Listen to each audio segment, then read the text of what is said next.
The sensitive subject of trauma and how there is the immense reality that there is hope in the midst of it. That in all the kinds of pains and difficulties in life, that God is able to redeem the worst of it. So I'm just simply going to tell my story, and I pray that through it the Lord would do with it. It is hard to describe a scene that I think is a bit undescribable, especially considering age and how it makes memories a bit dim and inaccurate. I don't remember the plot points. I don't know what color shirt I had on. I don't remember what I ate for breakfast. All I know is that the room that it happened in was dark. I don't remember how he got me to follow him into the basement. If he bartered me with the promise of toys or candy, if he led me by the hand, or if I ran after him like any child under 7 does when around a teenage boy that they trust. But there I was, completely unaware, with no context for how familiarity with someone by no means excludes them from harming the ones that they know. If anything, it always proved to be the currency of abuse. To him, already was to know him already was to leave my heart unguarded. So imagine my surprise when I was told to do something that I've never done. This act and my inability to breathe during it. The dark basement, the adults upstairs who didn't seem to think it strange that a 16-year-old boy was downstairs in the basement with a first grader. My mother at work was believing her baby to be safe, trusting that the people she left her daughter in the care of would protect me as only she would. But again, there is the contradiction of familiar. You expect it and the people it describes, such as family and friends, to mean that if they are familiar, that they are therefore trustworthy. You hope that their nearness makes them that, or at least you hope that they would have enough wisdom to know that if there is a serpent up their sleeves, but he is crafty enough to hide behind the most protective eyes. When the teenage boy, the one whose name I will forever remember and never speak, was finished, I was able to breathe again. And he never told me not to tell, or maybe he did and I just don't remember. What I do know is that it became a secret, because to tell someone, I thought, was to implicate myself in the act of doing something that ought not to be done. Being a child, I did not have the capacity to even consider that this evil was not also my own. I followed him into the basement. I whispered in between the shadows. I quieted my laugh to replace it with science, and I let silence, and I let him take my breath in my body. I didn't speak of that day until I learned of its name. I was 14, at home, watching an episode of Oprah because she's everybody's therapist. And there was a woman speaking with tears in her eyes and a cracked voice. And she was telling Oprah about the molestation that she experienced in her home. And she described the scene in which her innocence was overcome. And the interesting thing that happened is that as I listened to her story, I thought about the basement. I thought about its darkness and what happened inside of it. What I heard from her and what I remembered sounded the same, except I had never given it a name before like she did. To me, it was just something that happened, but according to this woman, I was actually a victim of sexual abuse. To call it by name allowed me to connect some dots. The consequences of the abuse, like fear and shame and control, dominated my days, but it had a source that I never could acknowledge until it was reintroduced to me. It wasn't merely that a teenage boy did something to me when I was little. That's a bit too abstract. It was that I was molested and violated by an image bearer who did not see me as one. What happened was demonic. What happened was perversion, a tragedy, the product of a corrupted bloodline and a cursed humanity, a dying boy spreading death because he thought to steal from me would give him life. To call it by name, no matter how painful, was to make sense of it all.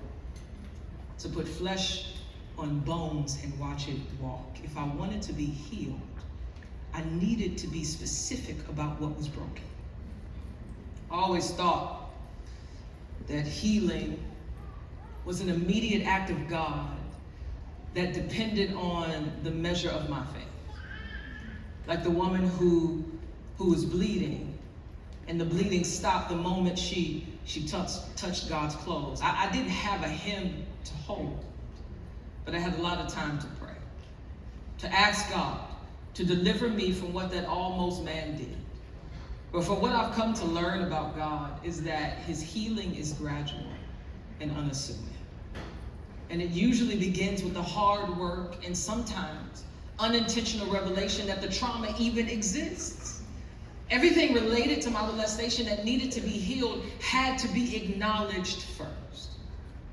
It wasn't until my now husband began to pursue me that much of the pain that I didn't know was there was unearthed.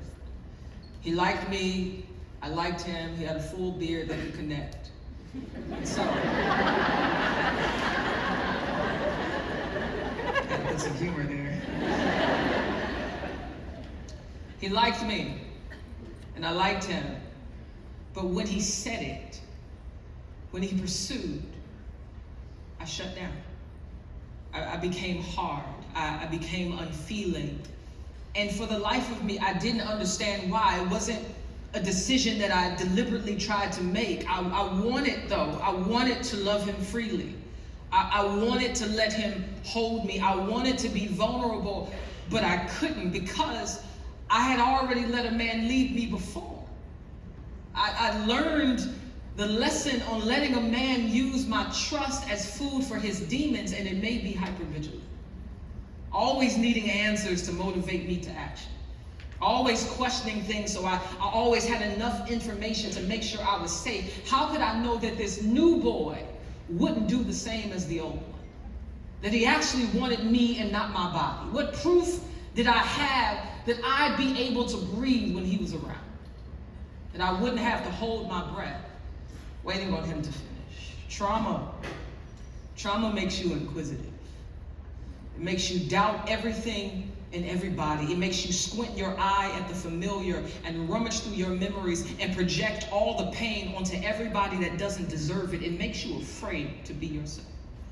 It makes you afraid to be honest, to have faith in anything other than God and your own self-preservation. It makes you jealous when you see other people who only held their breath underwater and not in basements, when you see that they have no fear of swimming in the dark, when you see a woman be held by her lover and she loves it, that they don't resist the affection for fear of what it might mean. They delight in his love and they tell him why.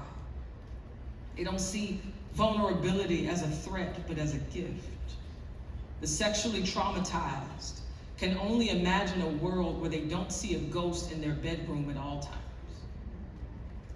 I cannot tell you how frustrated I am at times, because it does not matter how much theology I know, how many books I read, how many sermons I preach. I am still affected by what happened when I was 7. Even though my mind doesn't remember the details, my body does. I am all of 33, and I still feel like a 7-year-old at times. I have made a living out of showing people how to breathe, but here I am still holding my breath, still wondering if when I come to the surface, somebody will be there to say, you will be okay.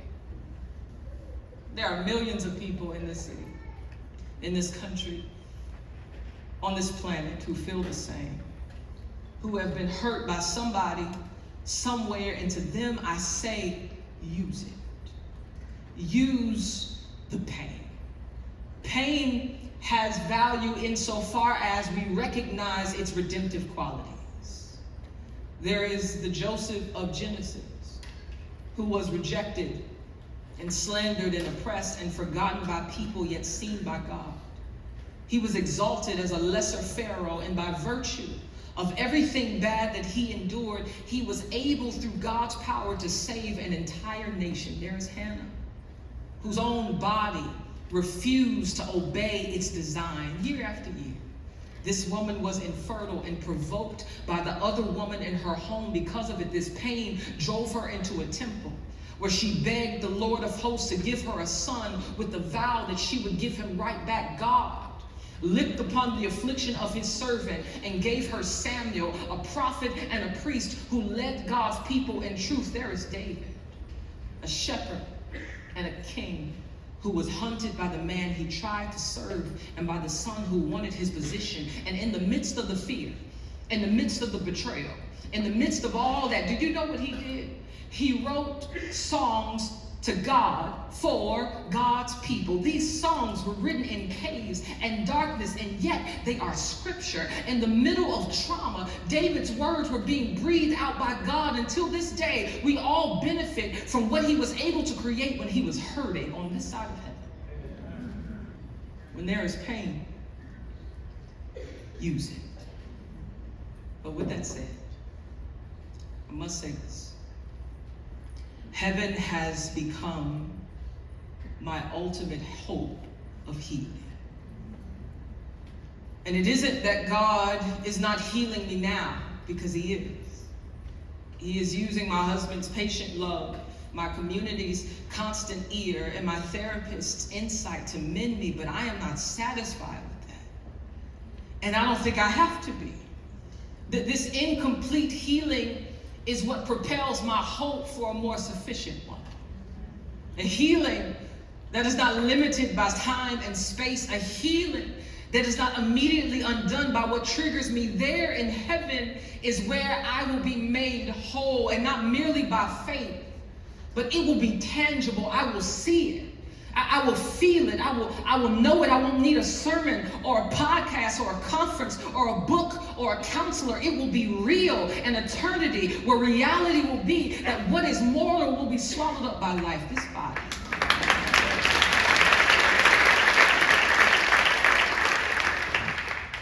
This body with all of its fear and the shame it carries will be done anew.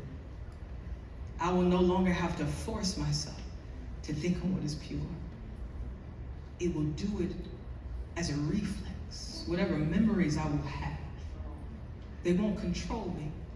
They will simply remind me of Jesus and how he suffered too, how men made in his image did not recognize him as God.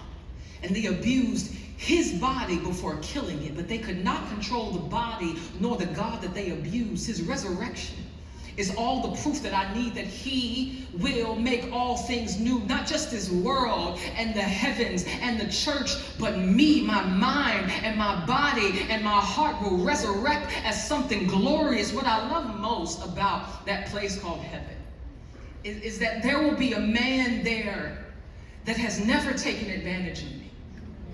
A man that has always used his power to serve, a man who unrobed himself to cover our shame, and we must follow him out of darkness and into his marvelous light. And when we get there, we will breathe at all times. There he is, seated at the right hand of the Father and mine, fully victorious, not only over my sin, but over all the sins of those against me. Neither their sin or mine was missed on Calvary. Jesus sees and settles the dust that the devil kicked up around us. The serpent.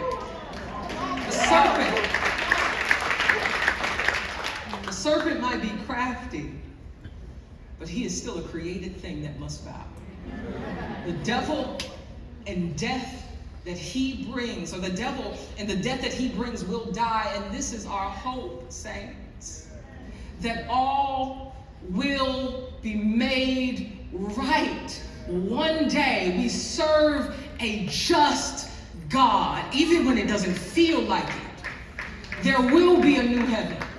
There will be a new earth, with new people living on it, people we can know well and trust thoroughly. And don't think that when I speak of heaven, I am disregarding the trauma of today. I speak about heaven because it reminds me that today and all of its troubles aren't eternal. So I can be honest about my struggle without being cynical. And I can look forward to what is to come without being negligent. Jesus is healing me. Jesus will heal me. It is a already and not yet reality that has made my days much brighter. And guess what? As he heals us, he will use us too.